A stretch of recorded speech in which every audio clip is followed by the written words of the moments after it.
അതും ഒരിക്കലും പറ്റരുതെന്ന് വിചാരിച്ചാണ് ക്രിസ് എനിക്ക് തോന്നുന്നത് ദിവ്യ ഒരുപാട് ആലോചിച്ചിട്ടായിരിക്കും ഈ ഒരു തീരുമാനത്തിലേക്ക്. അപ്പൊ ഒരു പേടി ഉണ്ടായിരുന്നോ സത്യത്തിൽ? അങ്ങനെ പറയരുത് ദിവ്യ പറയൂ. അല്ല ഞാൻ പറഞ്ഞില്ലേ ചേച്ചി, ഇതുപോലെ തന്നെ എനിക്ക് നമുക്ക് ഇത് ഞാൻ പറഞ്ഞ സപ്പോർട്ടിന് വേണം നമുക്ക്, അല്ലാണ്ട് നമ്മളെ മുതലെടുക്കാൻ വേണ്ടി ഒരാളെ ജീവിതത്തിലേക്ക് വരരുത്. അതുണ്ടായിട്ടുണ്ട്. അതാണ് ഞാൻ പറഞ്ഞത്. പക്ഷെ എന്താണ്, നമ്മൾ ഈ ആർട്ടിസ്റ്റ് എന്ന നിൽക്കുമ്പോ മറ്റുള്ളവരുടെ കാഴ്ചപ്പാട് വേറെയാ.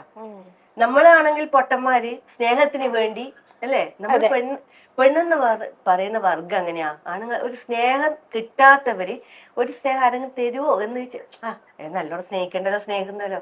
അപ്പൊ നമ്മൾ അങ്ങോട്ടേക്ക് പൈസ കൊടുത്ത് സ്നേഹിക്കലേ. എല്ലാരും അനുഭവം ഇതായിരിക്കും, പക്ഷെ ആരും തുറന്ന് പറയില്ല എന്ന് മാത്രം.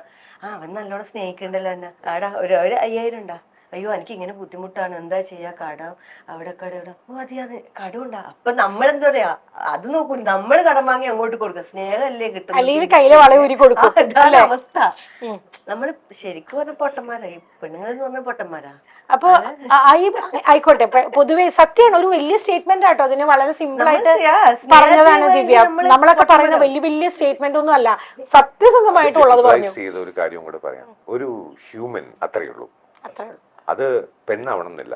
ആണുങ്ങളുടെ കാര്യത്തിൽ കുഞ്ഞുങ്ങൾ എന്തൊക്കെയാണോ ലൈഫിൽ അനുഭവിച്ചിട്ടുള്ളത്, അതിന്റെ ഒരു ഓപ്പോസിറ്റ് സൈഡില് what a man can undergo, അത് ഞാൻ പോയിട്ടുണ്ട്. അത് എന്റെ അമ്മയോട് ചോദിച്ചാൽ അറിയാം. ഞാൻ വാട്ട് ഐ വെൻ ത്രൂ എന്നുള്ളത് എന്റെ അമ്മയ്ക്ക് അറിയാം. കുറെയൊക്കെ അമ്മ പോലും കേട്ടിട്ടില്ല, അമ്മയ്ക്ക് പോലും കേൾക്കാൻ പറ്റാതെ, അതായത് അത്രത്തോളം സ്ട്രെയിൻ അമ്മയ്ക്ക് എടുക്കാൻ പറ്റില്ല എന്ന് പറഞ്ഞിട്ട് പലപ്പോഴും ഫോൺ കട്ട് ചെയ്തിട്ടുണ്ട്. അപ്പോൾ അമ്മയ്ക്ക് അറിയാം ഇതിൽ കൂടുതലുണ്ട്, പക്ഷെ അത് എന്താണെന്ന് ചോദിക്കാനുള്ള ധൈര്യം ഇല്ല എന്നുള്ളത്. അത് ക്രിസ് പറയാനും ആഗ്രഹിക്കുന്നില്ല പുറത്തേക്ക്. എന്തിന്? അതെ, പറഞ്ഞ വെറുതെ എന്തിന്? ആൾക്കാർക്ക് കാണുമ്പോ ഇവൻ ജാടയാണ്, ഇവൻ താടിയാണ്, ഇവൻ അങ്ങനെയാണ് ഇങ്ങനെയാണ് പറയണ, വെറും ഈ കോമാളിയാണെന്ന് പറയുന്നത് പറഞ്ഞോട്ടെ. ഞാൻ അനുഭവിച്ചത് ഞാൻ അറിഞ്ഞു, കുഞ്ഞുമോൾ അറിഞ്ഞു, മതി. അല്ലെ, ഈ കുറ്റപ്പെടുത്തവനും ഇതേ സ്റ്റേജിൽ പോകുന്നവരായിരിക്കും. എന്നാലും അതിന് വേറൊന്നുമില്ല, അതിന് ചെറിയ അസൂയ, കുശുമ്പ് എന്നൊക്കെയാണ് വാക്കുകൾ. അത്രേ ഉള്ളൂ അതില്. ആസ് എ ഹ്യൂമൻ നമ്മൾ എല്ലാവരും സ്നേഹത്തിന് വേണ്ടി നമ്മൾ എന്തും ചെയ്യാൻ തയ്യാറാണ്. ഒരു കോംപ്രമൈസ് വന്നു കഴിഞ്ഞാൽ ഓപ്പോസിറ്റ് സൈഡിൽ മാനിപ്പുലേറ്റിംഗ് ബിഹേവിയർ ഉള്ള ഒരാളാണെന്നുണ്ടെങ്കിൽ എങ്ങനെ മുതലെടുത്ത് ജീവിക്കാം. അപ്പൊ ഇത് ആണായാലും പെണ്ണായാലും, അതായത് ഒന്ന് താഴ്ന്നു കൊടുത്തു കഴിഞ്ഞാൽ ഇവന്റെ തലയിൽ ചവിട്ടി ഡാൻസ് കളിക്കാൻ തീരുമാനിക്കുന്ന പെണ്ണുങ്ങളുണ്ട്. അപ്പൊ അതേപോലെ തിരിച്ച് ഇവൾ ഒന്ന് താഴ്ന്നു കഴിഞ്ഞാൽ ഇവളുടെ സ്വത്ത് മുഴുവൻ എനിക്ക് അടിച്ചെടുത്ത് ഞാൻ ജീവിക്കാന്ന് കഴിയുന്ന പുരുഷന്മാരുണ്ട്. അപ്പൊ ഇതില് ഏറ്റവും ഇൻട്രസ്റ്റിംഗ് ആയിട്ട് തോന്നിയ കാര്യം, ഞങ്ങൾ കല്യാണം അറിയിച്ചു. ഞങ്ങൾ എല്ലാരെയും അറിയിച്ചു തുടങ്ങിയപ്പോ കുഞ്ഞുമോക്ക് ഒരു ഫോൺ കോൾ, ഇവനെ കുറിച്ച് അന്വേഷിച്ചിട്ടാണോ, ഇവൻ ആള് മഹാമോശമാണ് എന്ന് വളരെ മോശമായിട്ടുള്ള ഒരാളാണ് വിളിച്ചു പറയുന്നത്. ശരി, നീ 10 പ്രാവശ്യം ആലോചിച്ചിട്ട് വേണം ഒരു തീരുമാനം എടുക്കാൻ. അപ്പൊ അങ്ങനെ വാർണിംഗ് ഒക്കെ. അപ്പൊ അതുപോലെ തന്നെ അവൾക്ക് പഠിപ്പില്ല. അപ്പൊ ഞാൻ എന്റെ അടുത്ത് പറയാം, എന്റെ അടുത്ത് അത് ഒരേ സ്ഥലത്ത് നിന്നാ വരുന്നതെന്നാണ് ഏറ്റവും കോമഡി. നിങ്ങളുടെ വൈബ് കറക്റ്റ് ആവില്ല. അയ്യോ ദിവ്യക്ക് പഠിപ്പൊന്നുമില്ല, എക്സ്പോഷർ ഇല്ല. ക്രിസ്റ്റിന് ഭയങ്കര എക്സ്പോഷർ ഉള്ള ആളാണ്, എഡ്യൂക്കേറ്റഡ് ആണ്. ചോദിക്കട്ടെ, ഞാൻ കുഞ്ഞുമോളോട് പറഞ്ഞു, നിനക്ക് ഇംഗ്ലീഷ് അറിയാത്ത സ്ഥലത്ത് നിനക്ക് നാഭാവാൻ ഞാനുണ്ട്. എനിക്ക് കണ്ണൂർ ഭാഷ അറിയില്ല, അവിടെ നീ എനിക്ക് നാവായിക്കോ, കുഴപ്പമില്ല. എന്റെ അടുത്ത് പറഞ്ഞ എന്താ പറയാ, ഞാൻ പറഞ്ഞു അത് മീൻസ് അതായിട്ട് എന്റെ അടുത്ത് പറഞ്ഞു, ഇങ്ങനെ എന്നോട് ഇങ്ങനെ പറഞ്ഞു, നല്ലൊരു കുട്ടിയാണ്, നല്ല സ്വഭാവമാണ്, നല്ല ഭംഗിയുണ്ട്, നല്ല കുട്ടി തന്നെയാണ്. പക്ഷെ ക്രിസിന് കുറച്ചും കൂടി വിദ്യാഭ്യാസം ഇല്ല ആരെങ്കിലും നോക്കിയാ പോരുന്നത്. ക്രിസ് ഉണ്ടായിരുന്ന സമയത്ത് ഇവരൊക്കെ എവിടെ പോയി ചോദിക്കുന്നത്. ഈ കല്യാണത്തിന് മുന്നേ ഈ പറഞ്ഞവരൊക്കെ എവിടെ പോയി? ലൈഫ് അറിയുന്നവരാ. പിന്നെ എല്ലാം തികഞ്ഞ അങ്ങനെ വിദ്യാഭ്യാസവും സൗന്ദര്യവും സ്റ്റാറ്റസും ഒക്കെ തികഞ്ഞ ഒരാളെ എന്താ കൊണ്ടേ കൊടുക്കാതിരുന്നത്? ഞാൻ ഇങ്ങനെ പറഞ്ഞു കേട്ടാ, അത് എനിക്കത് ഫീലായപ്പോ ഞാൻ പറഞ്ഞ കേട്ടോ, ശരിയാന്ന്, എനിക്ക് പഠിപ്പില്ല. കാരണം 18 വയസ്സിൽ ഞാൻ പിന്നെ അവിടെ പഠിപ്പ് മുടങ്ങിയ പിന്നെ എന്തോ ചെയ്യാം. നമ്മുടെ നാട്ടിൽ ഇംഗ്ലീഷ് മീഡിയം, അന്ന് ഇംഗ്ലീഷ് മീഡിയം നമ്മൾ പഠിച്ചില്ല, മലയാളം ഒരു അറിയാലോ. എന്നിട്ട് ഞാൻ ഇങ്ങനെ പറഞ്ഞ ഒരേ ഒരു വാക്ക്, മലയാളം അറിയില്ലേ? ഞാൻ മലയാളം അറിയാം, അതിനെ കണ്ണൂരാണ് സംസാരിക്കുമ്പോ അതിനെ ചിലവർക്ക് മനസ്സിലാവില്ല. അപ്പൊ പറഞ്ഞു, എനിക്ക് സ്നേഹിക്കാൻ പറ്റൂലേ, എനിക്ക് നല്ലൊരു ഭാര്യയാവാൻ പറ്റൂലേ? അപ്പൊ ഞാൻ പറഞ്ഞത് ഒരേ ഒരു വാക്ക്, എനിക്ക് ഭാര്യയാവാൻ പറ്റും, എനിക്ക് സ്നേഹം തരാൻ പറ്റും, ഇതെനിക്ക് തരാൻ പറ്റും. അതിൽ കൂടുതൽ ഞാൻ ഒന്നും ചോദിച്ചിട്ടില്ല. അതാണ് ഇല്ലാതിരുന്നതും. ബിക്കോസ് ഒരു കല്യാണം എന്ന് പറയുമ്പോൾ നമ്മുടെ ഏജ് ഓൾഡ് ട്രഡീഷൻ, നമ്മുടെ കുട്ടിക്ക് പണ്ടത്തെ ഒരു ഇതെടുക്കുകയാണെങ്കിൽ ഒരു 14 വയസ്സായ കുട്ടി ഒരു 5 വയസ്സ് 6 വയസ്സായ കുട്ടിയുമായിട്ട് ഒരു ചൈൽഡ് മാരേജ് നടത്തും. എന്നിട്ട് അവർ രണ്ടുപേരും അവരുടെ 2 വീട്ടിലേക്ക് പോകുന്നു. പ്യൂബർട്ടി അറ്റൈൻ ചെയ്ത് കഴിഞ്ഞ് ഇവർക്കൊരു മുഹൂർത്തം കുറിച്ച് ഇവർ ചേർന്ന് വരുന്നു. പലപ്പോഴും അക്കാലത്ത് എങ്ങനെയെന്ന് പറഞ്ഞാൽ ഈ ജോണ്ടിസും അതുപോലത്തെ രോഗങ്ങളും വന്ന് അവര് ഹസ്ബൻഡ് മരിച്ചു പോകുന്നു, 5 വയസ്സ് 6 വയസ്സായ കുട്ടി വിഡോ ആകുന്നു എന്നൊക്കെയുള്ള നെഗറ്റീവ് സൈഡ് മാത്രമേ പറയുന്നുള്ളൂ. പക്ഷെ ഇവര് അങ്ങോട്ടും ഇങ്ങോട്ടും ഈ തീക്ക് ചുറ്റും നടക്കുമ്പോൾ ആ കൊച്ചു കുട്ടികൾ പറയുന്നത് നിന്റെ ആവശ്യത്തിന് ഞാൻ നിന്റെ കൂട്ടിനുണ്ടാവും, നിനക്ക് ഞാൻ താങ്ങും തണലും ആവും, ഞാൻ കഴിച്ചില്ലെങ്കിലും നിന്നെ ഞാൻ കഴിപ്പിക്കും, ഞാൻ ഉടുത്തില്ലെങ്കിലും ഞാൻ നിന്നെ ഉടുപ്പിക്കും എന്ന് ഒരു കുട്ടിയെ പറഞ്ഞ് മനസ്സിലാക്കി ആ റെസ്പോൺസിബിലിറ്റി പഠിപ്പിച്ചിരുന്ന ഒരു സിസ്റ്റം. ഇത് വലുതായി കഴിഞ്ഞ ആൾക്കാർക്ക് എന്താ മനസ്സിലാവാത്തത്? ഞാൻ അഗ്നിക്ക് ചുറ്റും പോകുമ്പോൾ കുഞ്ഞുമോളുടെ കൈ പിടിച്ചിട്ട് അത് കഴിഞ്ഞിട്ട് ഞാൻ കാലിലെ കട്ടവിരൽ പിടിച്ച് ഞാൻ അമിയിൽ വെച്ചിട്ട് ഞാൻ പറയാണ് അവിടെ ഇതാ നോക്കൂ അരുന്ധതിയെ കാണൂ, അതുപോലെ നമ്മൾ ചേർന്നിരിക്കണം, എത്ര കാലം കഴിഞ്ഞാലും ചേർന്നിരിക്കണം, അതുപോലെ ഇരിക്കണം എന്ന് ഞാൻ പറയുകയാണെങ്കിൽ ആ വാക്കിന്റെ അർത്ഥം എനിക്ക് മനസ്സിലായിട്ട് മാത്രമേ ഞാനത് പറയാവൂ. ഞാൻ തീക്ക് ചുറ്റും എടുത്ത ആ സത്യങ്ങൾ, ആ സപ്തതി എന്ന് പറയുന്ന അതിനിടയ്ക്ക് ഞാൻ എടുക്കുന്ന ഈ കാര്യങ്ങൾ കുഞ്ഞുമോക്ക് എന്താണോ ആവശ്യമുള്ളത്, I don't want her to be turning out to be a vegan or a vegetarian for me. Because ജീവിതകാലത്ത് എന്താണോ കഴിച്ചിട്ടുള്ളത് അത് തന്നെ കഴിക്കണം, എന്റെ മക്കളും അങ്ങനെ തന്നെ കഴിക്കണം, അത് വാങ്ങിച്ചു കൊടുക്കാൻ ഞാൻ ഉണ്ടാവണം. അതേപോലെ ഞാൻ കഴിക്കുന്നത് ഇനി മുതൽ നീ നോൺ വെജ് കഴിക്കണം എന്ന് ഇവരാരും പറയുന്നില്ല. അതിനേക്കാളും കൂടുതൽ എന്താണ് നല്ല ലൈഫ് ഉണ്ടാവുന്നത്? ക്രിസ്, ഞാനൊരു സമയത്ത് ഞാൻ ജസ്റ്റ് ഇങ്ങനെ റീൽസിൽ നോക്കിയപ്പോൾ ദിവ്യയുടെ കാലിൽ ചിലങ്ക് കെട്ടി കൊടുക്കുന്ന ക്രിസിന്റെ ഒരു വീഡിയോ ഞാൻ കണ്ടു. അത് കഴിഞ്ഞ് ദിവ്യ ഡാൻസ് ചെയ്യുന്ന വീഡിയോ. അതിന്റെ താഴെ സത്യം പറഞ്ഞാൽ ഞാൻ ഈ കമന്റ്സിനെ കാണുന്നത് ഒന്ന് നോക്കിയിട്ട് ആവശ്യമില്ലാത്തതിനെ അപ്പം തന്നെ എടുത്ത് കളയും. ഇപ്പൊ എന്നെയും ഒരുപാട് ബുള്ളി ചെയ്യുന്ന ആൾക്കാരുണ്ട് പലതും പറഞ്ഞ്. പക്ഷെ നമ്മൾക്ക് അറിയാം എന്താണ് ശരി എന്താണ് തെറ്റ് എന്നുള്ളത്. നമ്മൾ ലോപ്പ് സൈഡഡ് വൺ സൈഡഡ് ആയിട്ടല്ല ചിന്തിക്കുക. അപ്പൊ ആ കമന്റ് സെക്ഷനകത്ത് ദിവ്യക്ക് ഡാൻസ് ചെയ്യാൻ അറിയില്ല, മോഹിനിയാട്ടം എത്ര വർഷം കൊണ്ട് ചെയ്യേണ്ടത്, ഒരു സെമി ക്ലാസിക്കൽ മ്യൂസിക്കിന് ആണ് ചെയ്തത് അല്ലെ, വേഷം മാത്രമേ മോഹിനിയാട്ടത്തിലേ ഉള്ളൂ.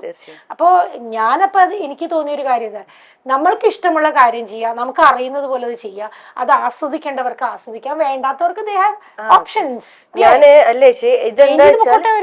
ഇതെന്താ വെച്ചാ ഇത് ഞാൻ പറയട്ടെ, ഇതിനിപ്പോ ഇവിടെ പറയാം, ആളാരാന്നൊന്നും ഞാൻ പറഞ്ഞില്ല. ഞാന് സത്യം പറഞ്ഞ ഏട്ടനെ പരിചയപ്പെട്ട സമയത്ത് എനിക്ക് ഏട്ടന് യൂട്യൂബ് ചാനൽ ഉണ്ടായിരുന്നു. അപ്പൊ അതിന് നോക്കിയപ്പോ ഏട്ടൻ ഒരുപാട് പാട്ട് പാടിയിട്ട് കേൾക്കുന്നുണ്ട്. അത് ഭയങ്കരമായിട്ട് ഇങ്ങനെ ടച്ച് ചെയ്യും. ഇത് കരഞ്ഞിട്ടുണ്ട്, എത്രയോ പ്രാവശ്യം ഞാൻ കരഞ്ഞിട്ടുണ്ട്. അപ്പൊ ഏട്ടന്റെ ലൈഫിലെ കുറെ കഥകളൊക്കെ കേട്ടപ്പോ എന്തോ എനിക്ക് അത് ആ ഒരു പാട്ടിന് എനിക്ക് അറിയില്ല ചെയ്യാനെങ്കിലും അറിയുന്ന രീതിയിൽ എനിക്കതൊന്ന് ചെയ്തിട്ട് ഏട്ടനൊരു സർപ്രൈസ് കൊടുക്കണം എന്ന് വിചാരിച്ചു. ഗിഫ്റ്റ് ഫോർ ഹിം അല്ലേ, ഗിഫ്റ്റ് കൊടുക്കണം എന്ന് ഞാൻ ബാക്കിയുള്ളവർ കാണേണ്ട കാര്യമല്ല. അപ്പൊ ഞാൻ ഭഗവാന്റെ മുന്നിൽ ഞങ്ങൾ സമർപ്പിച്ചതാണ്. ഞാൻ ഇത്രയും വിചാരിച്ചില്ലേ ചേച്ചി, ഞാൻ വിചാരിച്ചത് ഏട്ടനോട് പറയാതെ കണ്ട് സത്യം ആ സോങ് കേട്ടപ്പോ അറിയാം ഞാൻ എത്രയോ പ്രാവശ്യം കരഞ്ഞിട്ടുണ്ട്. ആ പാട്ട് കേട്ടപ്പോഴും ഏട്ടന്റെ സ്റ്റോറി അറിഞ്ഞപ്പോഴും ഞാൻ കരഞ്ഞിട്ടുണ്ട്. അപ്പൊ ഏട്ടന്റെ ഓരോ പാട്ട് പാടിയത് കാണുമ്പോൾ ഞാൻ ഇങ്ങനെ ഇരുന്ന് കാര്യം, മക്കൾക്കും ഇഷ്ടമാണ് അത് പാട്ട് കേൾക്കാൻ. നന്ദു മോൻ ആ പാട്ട് വെച്ചോണ്ടിരിക്കും, ഒരുപാട് സോങ് ഇങ്ങനെ വെച്ചിട്ട് പറയും, അപ്പൊ പാവല്ലമ്മ, അപ്പൊ എന്റെ മുഖം നോക്കിയമ്മ ഇങ്ങനെ പറയും. അപ്പൊ എനിക്കിങ്ങനെ അതെങ്ങനെയെങ്കിലും ഒരു സർപ്രൈസ് ആയിട്ട് കൊടുക്കണല്ലോ. എനിക്ക് ഡാൻസ് കളിക്കാൻ അറിയില്ല. അപ്പൊ ഞാനിങ്ങനെ ചേച്ചിയുടെ മോളോട് പറഞ്ഞു, എനിക്ക് ഇങ്ങനെ ഉണ്ട്, എനിക്കൊന്ന് പാട്ട് ഇതിന് എനിക്ക് ഡാൻസ് പഠിപ്പിച്ചു തരുമോ, വീഡിയോ കോൾ വിളിച്ചിട്ട്. അപ്പൊ അവക്ക് സമയമില്ല. മോളോട് പറഞ്ഞപ്പോ മോക്കും പറ്റുന്നില്ല. പിന്നെ ലാസ്റ്റ് രണ്ടും കെട്ടി ഞാൻ പറഞ്ഞു, ഏട്ടാ എനിക്ക് അതൊന്ന് ഡാൻസ് ചെയ്യാൻ ആഗ്രഹമുണ്ട്. അപ്പൊ ഏട്ടൻ തന്നെയാണ് രജനി ടീച്ചറുടെ അടുത്ത് എന്നെ ആക്കിയതും. ഞാൻ ഇങ്ങനെ ഒന്നും വിചാരിച്ചിട്ടില്ല. അപ്പൊ എനിക്ക് കയ്യും കാലമൊക്കെ വേറെ, ഇതൊന്നും ശരീരമൊന്നും വഴങ്ങുന്നില്ല, ചേച്ചി ചെയ്ത് ശീലമില്ലല്ലോ, വരുന്നില്ല. ഞാൻ ആത്മാർത്ഥമായിട്ട് പറയാണ്, ഇപ്പൊ മോഹിനിയാട്ടം ഒരു ക്ലാസിക്കൽ ഡാൻസ് പെർഫോമൻസിന്റെ ലെവലിലേക്ക് അത് ഉയർന്നില്ല എന്നുള്ളത് സത്യമാണ്. പക്ഷേ അത് മോഹിനിയാട്ടം അല്ല. ഇപ്പൊ നമുക്ക് അറിയാലോ, ഇപ്പൊ കൈ ഇപ്പം ഇങ്ങനെ വെച്ചാൽ ഞാൻ ഇത് ഇങ്ങനെയാണോ വെക്കേണ്ടതെന്ന് എനിക്കറിയില്ല. എത്ര പഠിപ്പിച്ചു തന്നാലും എന്റെ തലയിൽ അത് കയറണമെങ്കിൽ ഞാൻ ഇതിനെക്കുറിച്ച് ബേസിക്കായിട്ട് അറിഞ്ഞിരിക്കണം. എനിക്ക് അറിയില്ല. ഞാനത് എല്ലാവരോടും പറഞ്ഞു എനിക്ക് അറിയില്ല. കൈ ഇപ്പൊ ഇവിടെ വെക്കണോ, ഇവിടെ വെക്കണം എന്ന് പറഞ്ഞാലും കളിക്കുമ്പോ എന്റെ കൈ ഓട്ടോമാറ്റിക്കായിട്ട് ഇവിടെ വരും. അത് അറിയാത്തത് കൊണ്ടാണ്. പക്ഷെ ഞാൻ അതേയല്ല എന്റെ ഏട്ടന് ഇപ്പൊ ഞാൻ പറഞ്ഞത് ഗുരുവായൂരപ്പൻ തന്നതാണ് ലൈഫ് എന്ന് പറഞ്ഞത്. ഇത്രയും പ്രശ്നങ്ങൾ സ്ട്രഗിൾ ചെയ്തപ്പോഴും ഒരാളും നല്ലൊരു വ്യക്തി പോലും എന്റെ ജീവിതത്തിൽ എനിക്കൊരു ലൈഫ് തരാമെന്ന് പറഞ്ഞിട്ടില്ല. എല്ലാരും എന്തിനായിരിക്കും വരുന്നത് അല്ലേ? പടം കണ്ടിട്ടോ അല്ലെങ്കിൽ ശരീരം കണ്ടിട്ടോ ആയിരിക്കും വരുന്നത്. പക്ഷെ ആത്മാർത്ഥമായിട്ട് കുടുംബജീവിതം എനിക്ക് മെയിനായിട്ട് എന്റെ മക്കളാ. ഞാൻ എപ്പോഴും പറഞ്ഞതാണ്, മക്കൾ സേഫ് ആവണം. അവർക്ക് എനിക്കൊരു ഐഡന്റിറ്റി വേണം. അല്ലാണ്ട് എത്രയോ പേര് കല്യാണം കഴിക്കുന്നതിന് മുന്നേ പറഞ്ഞിട്ട് എന്തിനാ കല്യാണം കഴിക്കുന്നത്, 2 കുട്ടികളായില്ലേ എന്നാണ് ഇങ്ങനെ ലിവിങ് ടുഗദർ ആയി നിന്നാ പോലെ. അതൊരിക്കലും എനിക്ക് ശാശ്വതമല്ല. ഇതെന്താ ടെസ്റ്റ് ചെയ്തിട്ട് വിടാൻ വേണ്ടിയിട്ടുള്ള സംഭവമൊന്നും അല്ലല്ലോ. എനിക്കൊരു ലൈഫ് വേണം, കാരണം എനിക്കൊരു ഐഡന്റിറ്റി വേണം. ഇതെന്റെ ഭർത്താവാണ്, 4 ആൾ അറിയണം നമുക്ക് ഇങ്ങനെ ഫാമിലി ഉണ്ട്. അല്ലാണ്ട് ഞാനിങ്ങനെ കൊണ്ടുപോയി എനിക്ക് ഒരു കാര്യമില്ല. നാളെ പിറ്റേന്ന് മോള് കല്യാണം കഴിക്കുമ്പോ ഇതാര് എന്ന് ചോദിച്ചാ എനിക്ക് ഉത്തരം പറയാൻ പറ്റണേ ചേച്ചി, അല്ലേ? വളരെ ക്ലിയർ ആയിട്ടുള്ള സ്റ്റാൻഡാണത്. എനിക്ക് ഇതിന് ഒരു കാര്യം മനസ്സിലാവുന്നുണ്ട്. ഇവിടെ ദിവ്യ ഒരു കാര്യം മനസ്സിലാക്കും. നമ്മുടെ നാട്ടില് ഒരുപാട് എഡ്യൂക്കേറ്റഡ് ആയിട്ടുള്ള സ്ത്രീകൾ പോലും പറയാത്ത എന്തിനാണ് കല്യാണം കഴിക്കുന്നത്, വളരെ സെൻസിബിൾ ആണത്. എന്തിനാ കല്യാണം കഴിക്കുന്നത് ചോദിക്കുന്നത്. കല്യാണം കഴിയാത്ത ഒരു വ്യക്തിക്ക് വേണമെങ്കിൽ ടെസ്റ്റ് ചെയ്യാം, നമുക്കത് പറ്റൂല. എനിക്ക് 2 കുട്ടികളാണ്. എനിക്ക് ജീവിതം എന്ന് പറഞ്ഞാൽ കളിക്കാൻ വേണ്ടി ഇല്ല, ഇനി ലൈഫ് ഇല്ല ചേച്ചി, തീർന്നു. നല്ലൊരു ലൈഫ് കംപ്ലീറ്റ് എന്റെ തീർന്നു, അല്ലെ? ഞാൻ പറയുന്നത് അങ്ങനെയല്ല, പേടിച്ചിരുന്നു അങ്ങനെ. ഞാൻ പറഞ്ഞങ്ങനെയല്ല. ഞാൻ നല്ലൊരു ലൈഫ് ആഗ്രഹിച്ചിട്ട് അതെനിക്ക് കിട്ടിയില്ല. ഞാൻ എപ്പോഴും പറഞ്ഞു ഒരു 32 വയസ്സ് ആ സമയത്താണ് ഞാൻ ഈ വേണ്ടാന്ന് വെക്കുന്നത്. അത്രപ്പോഴും എനിക്ക് ആ ലൈഫ് മൊത്തം പോയി. എനിക്കൊരു നല്ല ലൈഫ് എന്ന് പറഞ്ഞ സംഭവം ഇല്ല. അത് കഴിഞ്ഞിട്ട് ഞാൻ ട്രിവാൻഡ്രത്തേക്ക് വരുന്നു, ഞാൻ കഷ്ടപ്പെടുന്നു.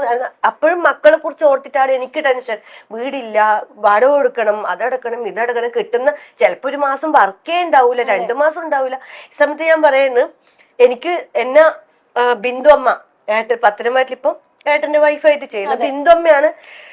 അത് ഞാൻ വന്ന് ചേച്ചി ഉണ്ട് ആ സമയത്ത് ഷൂട്ട് ചെയ്യുമ്പോ 8000 രൂപയാന്ന് തോന്നുന്നു അമ്മ എനിക്ക് ബിന്ദുമ്മ എനിക്ക് തന്നത്. കൊടുക്കാൻ പോലും എനിക്ക് പറ്റില്ല. 2000 അങ്ങനെ ഞാൻ ചില്ലറാക്കിയത് പെൻഡിങ് വെച്ചിട്ടാണ് അന്ന് ഞാൻ കൊടുത്തു തീർത്തത്. എനിക്ക് ഞങ്ങള് പത്രമാറ്റ് ഓഫ് ഷൂട്ട് ടൈം ഉണ്ടല്ലോ, അപ്പോൾ കൂടുതലും പറയുമ്പോൾ ഞാനൊരു മൂത്ത മകനെ പോലെ, കാരണം ബിന്ദുമ്മയുടെ മകനേക്കാളും 1 വയസ്സ് വ്യത്യാസമാണ് എനിക്കുള്ളത്. ഞാൻ അമ്മ തന്നെയാണ് വിളിക്കുന്നത്. അപ്പൊ രാവിലെ അമ്മ എന്ന് വിളിച്ച് ഞാൻ പോയില്ല എന്നുണ്ടെങ്കിൽ ദേഷ്യം വരും. ഓ നീ നേരത്തെ വേറെ എവിടെയോ പോയോ എന്ന് പറഞ്ഞ് അങ്ങനെ ദേഷ്യം കാണിക്കുന്ന കൊച്ചുകുട്ടികളുടെ സ്വഭാവം. എന്റെ അടുത്ത് ഇങ്ങനെ പറയും, കൃഷ്ണ അവരിങ്ങനെ പറ്റിച്ചു, കൃഷ്ണ ഇവരിങ്ങനെ പറ്റിച്ചു. ഇങ്ങനെ പറയുമ്പോ ആ പറയുന്ന ഒരാളുടെ വായിന്ന് അവൾ പാവമാണ്, അവൾക്ക് നല്ലൊരു ജീവിതം കൊടുക്കണം എന്ന് ദിവ്യയെ കുറിച്ച് പറയുകയാണെന്നുണ്ടെങ്കിൽ എന്റെ അമ്മ എന്നോട് പറയുന്ന പോലെയല്ലേ ഞാൻ കാണും. തീർച്ചയായിട്ടും. അപ്പൊ അത് അത്രത്തോളം വിശ്വാസവും സ്നേഹവും ഉള്ളത് കൊണ്ടാണ്. അന്ന് നമുക്ക് പെൻഡിങ് ആവുമല്ലോ, പൈസ നമുക്ക് പേയ്മെന്റ് ഒക്കെ കിട്ടാൻ ലേറ്റ് ആവും. അങ്ങനത്തെ സിറ്റുവേഷൻ ആയിരുന്നു ആ സെറ്റില്, അല്ലെ? അപ്പോഴാണ് എനിക്ക് ടെൻഷൻ ഇങ്ങനെ. അപ്പോഴാണ് ബിന്ദു എനിക്ക് തന്നത് ആ പൈസ. ഒരിക്കലും ഞാൻ മറക്കൂല അത്. അതുപോലെ തന്നെ ദിവ്യ എനിക്ക് തോന്നുന്നു ആ സമയത്ത് ബ്യൂട്ടീഷ്യൻ ബ്രൈഡലിനൊക്കെ പോവും അങ്ങനെയൊക്കെ. പിന്നെ പെയിൻ ഗസ്റ്റുകളെ നിർത്തിച്ചു. കാരണം പെയിൻ ഗസ്റ്റുകൾ നിർത്തിക്കാൻ കാരണം എന്ന് വെച്ചാൽ മക്കൾക്ക് ആളാവണം. ഞാൻ ലേറ്റായിട്ട് വീട്ടിലെത്തിയാലും മക്കൾക്ക് കുട്ടികളുണ്ടല്ലോ ഈ ചേച്ചിമാരെന്ന് പറഞ്ഞിട്ട്. അതുപോലെ തന്നെയായിരുന്നു ഞാൻ ഇപ്പോഴും ഞാൻ പറയുന്നത് പ്രിൻസി എന്ന് പറഞ്ഞ കുട്ടീനെ കുറിച്ചാണ്. പ്രിൻസി, മേഘ, ഇവരെ കുട്ടിയുടെ പേര് പെട്ടെന്ന് മറന്നു വരാം. അപ്പൊ ഈ പ്രിൻസി എന്ന് പറഞ്ഞ കുട്ടി അത്ര ഇവരെ അങ്ങനെയായിരുന്നു ചേച്ചി. ഞാൻ വീട്ടിൽ പോയി നിൽക്കും, അവള് വന്ന് നിൽക്കും, അമ്മേന്ന് വിളിക്കും. ആ ഒരു തന്നെയായിരുന്നു മക്കൾക്ക് അത്ര. അതുകൊണ്ട് ഞാൻ ഒരു 4 കുട്ടികളെ പെയിൻ ഗസ്റ്റ് ആയിട്ട് നിർത്തി. അവര് തരുമല്ലോ ചേച്ചി, നമുക്ക് വർക്കില്ലെങ്കിലും നമ്മൾ ഫുഡ് ഉണ്ടാക്കി കൊടുത്താൽ മതിയല്ലോ. നമ്മൾ ഉണ്ടാക്കുന്നതിൽ കുറച്ച് അധികം ഉണ്ടാക്കണം. അവർക്ക് നമ്മളെ വീട് പോലെ തന്നെ അവർക്ക് എടുത്ത് കഴിക്കാം. അത് എനിക്ക് ആശ്വാസമാണ്.